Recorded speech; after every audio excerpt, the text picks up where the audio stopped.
사랑하는 성도 여러분, 7월 19일 화요일 새벽 만나에 오신 것을 주님의 이름으로 환영하고 축복합니다. 오늘 우리에게 주시는 하나님의 말씀 보도록 하겠습니다. 오늘 우리에게 주시는 하나님의 말씀은 마태복음 18장 21절에서 35절까지의 말씀입니다. 마태복음 18장 21절에서 35절까지의 말씀을 제가 여러분에게 봉독해 드리겠습니다. 그때 베드로가 나와 이르되 주여, 형제가 내게 죄를 범하면 몇 번이나 용서하여 주리이까? 7번까지 하오리이까? 예수께서 이르시되 내게 이르노니 7번뿐 아니라 7번을 70번까지라도 할지니라. 그러므로 천국은 그 종들과 결산하려 하던 어떤 임금과 같으니, 결산할 때에 10,000달란트 빚진 자 하나를 데려오매 갚을 것이 없는지라. 주인이 명하여 그 몸과 아내와 자식들과 모든 소유를 다 팔아 갚게 하라 하니, 그 종이 엎드려 절하며 이르되 내게 참으소서, 다 갚으리이다 하거늘 그 종의 주인이 불쌍히 여겨 놓아 보내며 그 빚을 탕감하여 주었더니, 그 종이 나가서 자기에게 100데나리온 빚진 동료 한 사람을 만나 붙들어 목을 잡고 이르되 빚을 갚으라 하매, 그 동료가 엎드려 간구하여 이르되 나에게 참아 주소서, 갚으리이다 하되 허락하지 아니하고, 이에 가서 그가 빚을 갚도록 옥에 가두거늘 그 동료들이 그것을 보고 몹시 딱하게 여겨 주인에게 가서 그 일을 다 알리니, 이에 주인이 그를 불러다가 말하되 악한 종아, 내가 빌기에 내가 내 빚을 전부 탕감하여 주었거늘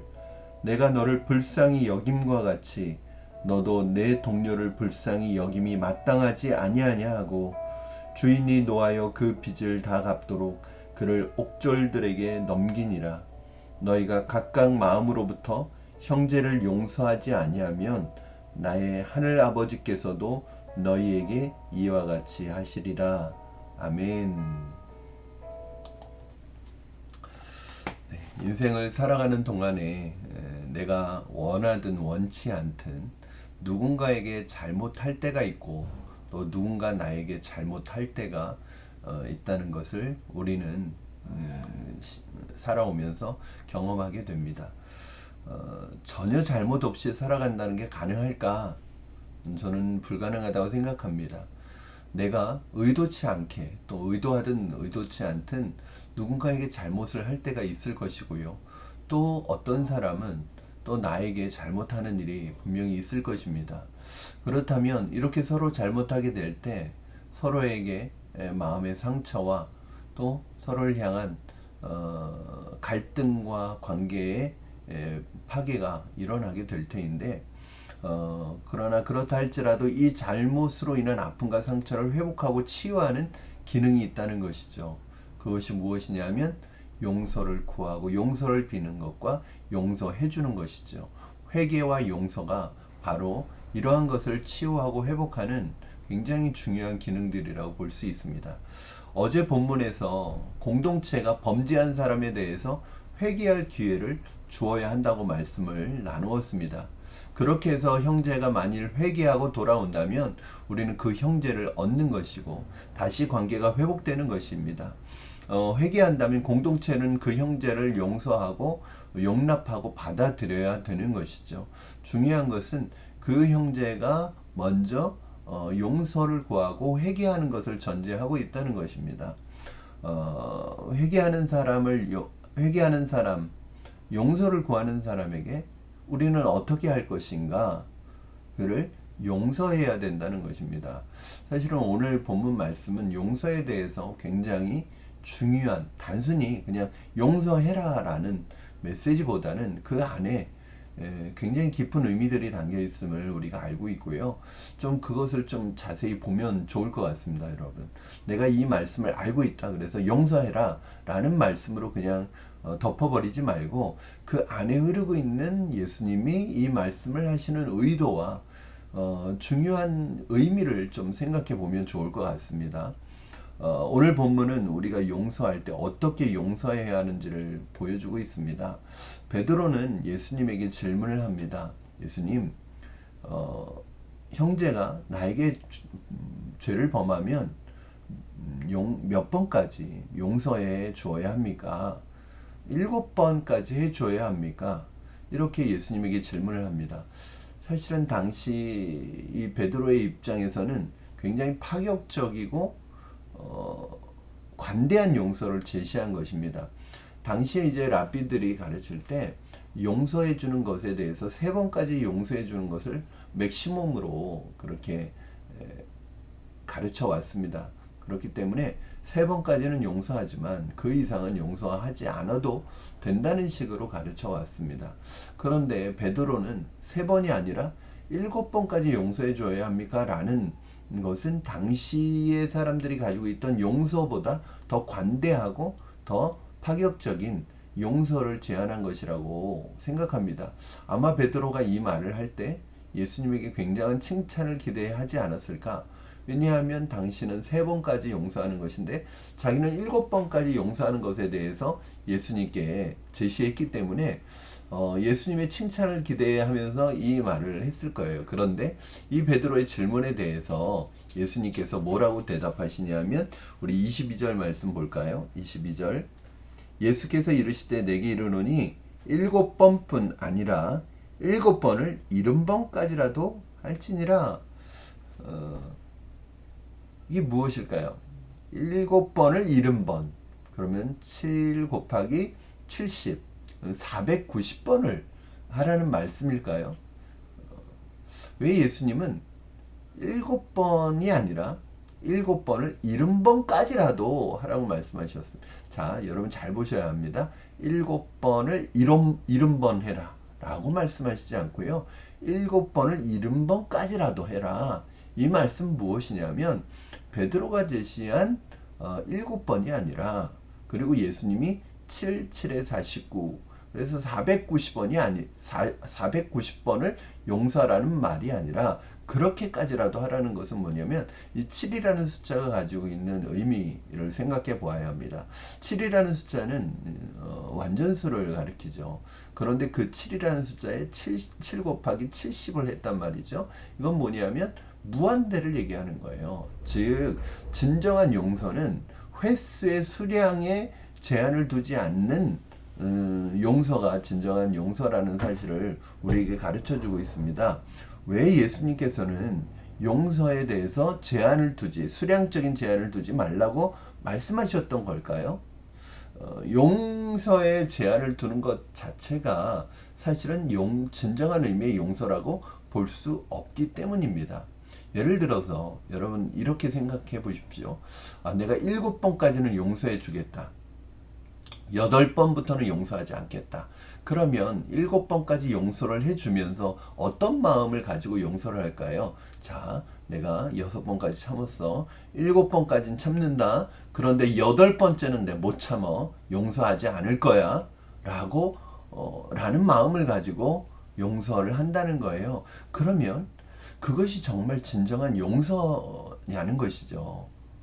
8번부터는 못 참는다 라는 마음을 갖는 것이 진짜 용서하고 있느냐는 것이라는 거죠. 그렇기 때문에 이렇게 용서의 횟수의 수량의 제한을 두는 것 자체가 용서가 아니라는 거예요. 특별히 공동체에 필요한 용서는 아니라는 사실입니다.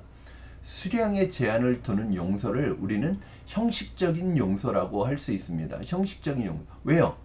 사실은 용서할 마음은 없어요. 그러나 참는 거죠. 그러나 어느 한계에 도달하면 이제는 못 참겠다는 거예요. 형식적으로 난 7번까지 3번까지는 참아주겠다는 거예요. 이거는 진정한 용서가 아니라 형식적인 용서라는 거죠. 그러면 형식적인 용서의 반대말은 무엇일까요? 마음으로 진정으로 하는 용서죠. 즉 이 형식적인 용서는 진정한 의미의 용서가 될 수 없는 이유는 뭐냐면 마음으로 하지 않는 용서이기 때문에 형식으로 하는 용서이기 때문에 공동체, 특별히 제자 공동체에서 예수님이 요구하시는 용서는 아니라는 것입니다.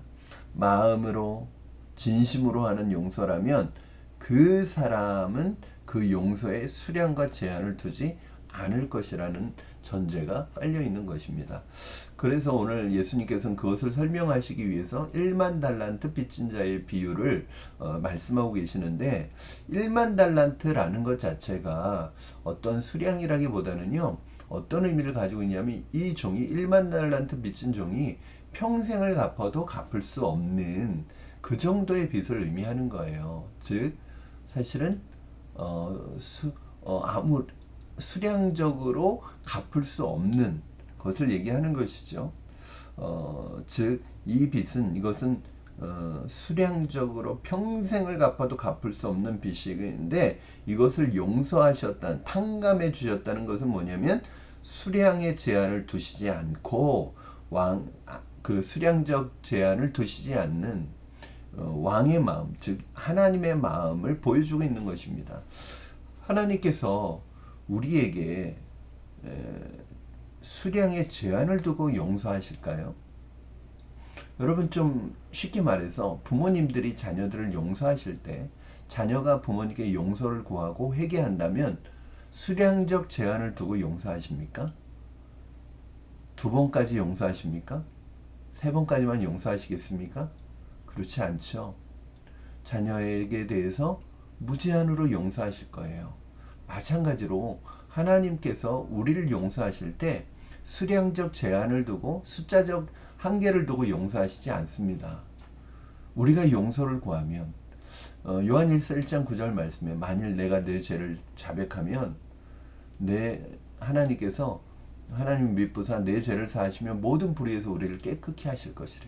하나님께서 우리에게 요구하시는 것은 뭐예요? 내 죄를 자백하고 하나님 앞에 용서를 구하면 하나님은 그때마다 우리를 모든 그 죄를 용서할 뿐만 아니라 모든 불의에서 우리를 깨끗게 하실 것이라는 거예요.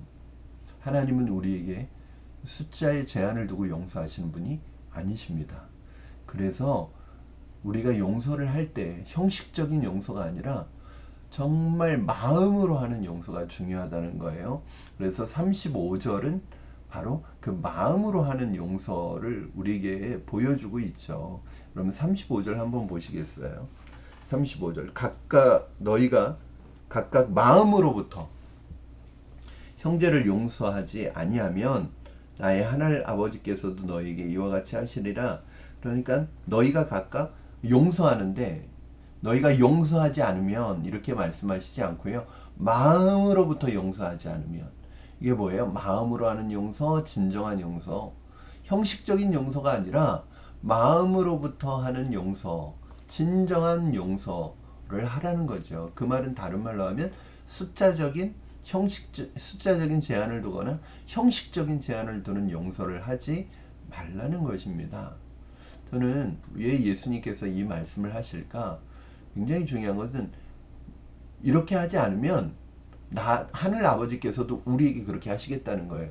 굉장히 무서운 말씀이죠. 내가 형제를 마음으로 용서하지 않으면 하나님 아버지께서도 우리를 용서하지 않으시겠다는 거예요. 여러분, 이건 잘 들으셔야 합니다.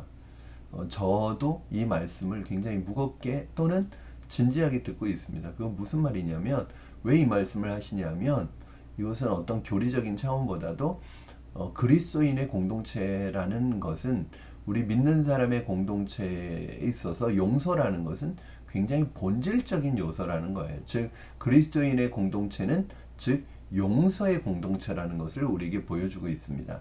예수님께서 하신 비유는 제자들에게 적용하시고 계시는 거예요. 35절은 이 적용에서 주인은 누구냐면 하나님이시겠죠. 그리고 종들은, 하인들은 예수님을 따르는 사람들, 제자들입니다. 그리고 1만 달란트 빚을 면제해 준 것은 하나님이 우리를 향해서 죄 용서하시는 것이고요. 어떤 하인이 이 하인에게 빚진 100데나리온은 형제간의 잘못이나 죄를 말하는 것입니다. 주인이 탕감해 주었던 빚을 도로 갚으라고 한 것은, 우리가 우리 형제의 잘못을 용서하지 않으면 우리 용서해 주신 것을 취소하신다는 내용이에요. 그리고 우리는 여기서 좀 의문점을 갖게 돼요. 그러면 하나님이 우리에 대한 죄 용서를 취소하신다면 우리의 구원을 취소하신다는 말씀인가? 하나님은 우리를 용서하지 않으신다는 말씀인가? 라고 생각해서 이걸 너무 교리적으로 문자적으로 받아들이면 또 그것은 오해가 생길 수 있습니다. 여기서 말씀하시는 것은 하나님이 우리를 죄 용서해 주셔서 우리에게 구원을 주셨는데 우리가 다른 형제를 용서하지 않으면 하나님 그 구원을 취소한다든가 우리에게 하신 죄 용서를 취소하신다는 것인가? 교리적으로 생각하는 것이 아니라 여기에서는 중요한 건 뭐냐면 취소가 중요한 게 아니라 그만큼 우리에게 있어서 용서라는 것의 당위성과 정당성을 강조하기 위한 표현이라고 생각하시면 되겠습니다, 여러분. 예수님을 따르는 사람들의 모임인 교회 공동체는 기본적으로 하나님의 구속과 용서를 경험한 자들의 모임이라는 것을 여러분 인정하시죠? 즉 우리 믿는 사람들은 하나님 앞에 우리의 죄 용서를 받은 용서받은 공동체인 거예요. 이건 되게 본질적인 것이죠. 즉 근본적으로 우리 믿는 사람의 공동체는 용서의 공동체라는 거예요. 그래서 공동체 구성원 서로 간에 용서하지 않는다면 하나님이 용서로 구현해야 할 공동체의 사명을 망각하는 것이고 나아가서 이것은 하나님의 용서를 사실상 무효화하는 근본적인 잘못이라는 점을 강력하게 시사하고 있는 것입니다. 즉 여러분 용서는 해도 되고 안 해도 되는 문제가 아니라 용서를 받은 우리는 반드시 용서하는 사람들이 되어야 한다는 것이에요. 왜요? 그것이 안 되면 우리 공동체는 믿는 사람의 공동체는 존재의 의미가 존재 자체가 그 사명을 잃어버린 생명력을 잃어버린 공동체가 된다는 것을 오늘 우리에게 말씀하고 있습니다. 사랑하는 성도 여러분, 오늘 1만 달란트 빚진 자의 치명적인 실수는 뭐였을까요? 자기가 빚으로 말미암아 주인 앞에 나아갔을 때는 자기를 불쌍히 여겨달라고 그렇게 간구합니다. 그리고 실제로 그 간절함이 주인에게 닿아서 주인이 불쌍히 여겨서 용서를 받았어요. 탕감을 받았어요. 그런데 입장이 바뀌었습니다. 이번에는 자기에게 빚진 자를 만났을 때는 그를 불쌍히 여기지 않았어요. 저는 여기에서 굉장히 중요한 것을 깨닫게 됩니다. 우리가 용서에 있어서 나의 입장이 되었을 때와 남의 입장이었을 때 생각이 달라진다는 거예요. 여러분 같은 문제 앞에서 나의 입장일 때와 남의 입장일 때 태도가 달라지면 안 됩니다. 내가 하나님 앞에 나의 죄를 용서를 구하고 간절하게 구할 때 그 심정으로 다른 사람이 나에게 잘못한 것에 대해서 용서를 구할 때 동일한 마음으로 내가 그렇게 했던 마음으로 내가 그 심정이었던 것처럼 그를 용서해 주는 것, 그것이 바로 우리에게 오늘 요구하시는 하나님의 마음입니다. 사랑하는 성도 여러분, 우리가 용서의 사람이 되기를 원하고 용서의 공동체가 되기를 주님의 이름으로 축원합니다. 이 용서는 치유하는 능력이 있습니다. 나를 치유하고 다른 사람을 치유하고 공동체를 치유하는 능력이 있습니다. 여러분과 저에게 우리 교회 안에 이런 치유의 능력이 나타나기를 주님의 이름으로 축원합니다. 기도하겠습니다. 살아계신 하나님 아버지 감사합니다. 오늘 말씀을 통하여 용서가 우리 공동체, 믿는 자들의 공동체, 제자들의 공동체에 하나님 본질적인 요소임을 다시 한번 알게 하시니 감사합니다. 용서는 해도 되고 안 해도 되는 것이 아니라 반드시 해야 되는, 마음으로 해야 되는, 진심으로 해야 되는 본질적인 요소임을 다시 한번 깨닫게 해주시니 감사합니다. 용서를 통해서 내가 회복을 경험하게 하시고 하나님 상대방이 치유를 경험하게 하시고 공동체가 치유를 경험하는 은혜가 우리 안에 있게 하여 주시옵소서. 하나님, 우리의 힘으로 우리의 능력으로 할 수 없습니다.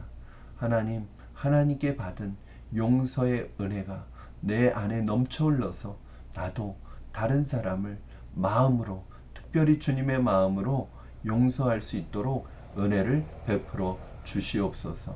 감사드리며 예수님의 이름으로 기도하옵나이다. 아멘. 사랑하는 성도 여러분, 오늘 하루도 또 주님 안에서 말씀의 은혜를 누리시는 하루가 되기를 바랍니다. 여러분 하루하루 주시는 말씀이 여러분 한 귀로 듣고 한 귀로 흘리는 말씀이 되지 않기를 바랍니다. 그 말씀 붙들고 하루하루 내 마음에 새기고 내 영에 새겨서 말씀과 동행하시는 여러분 되시기를 주님의 이름으로 축원합니다. 우리 내일 수요일 새벽 만나에서 다시 찾아뵙도록 하겠습니다. 오늘 하루도 말씀과 동행하는 여러분 되시기를 축복합니다. 사랑합니다, 여러분.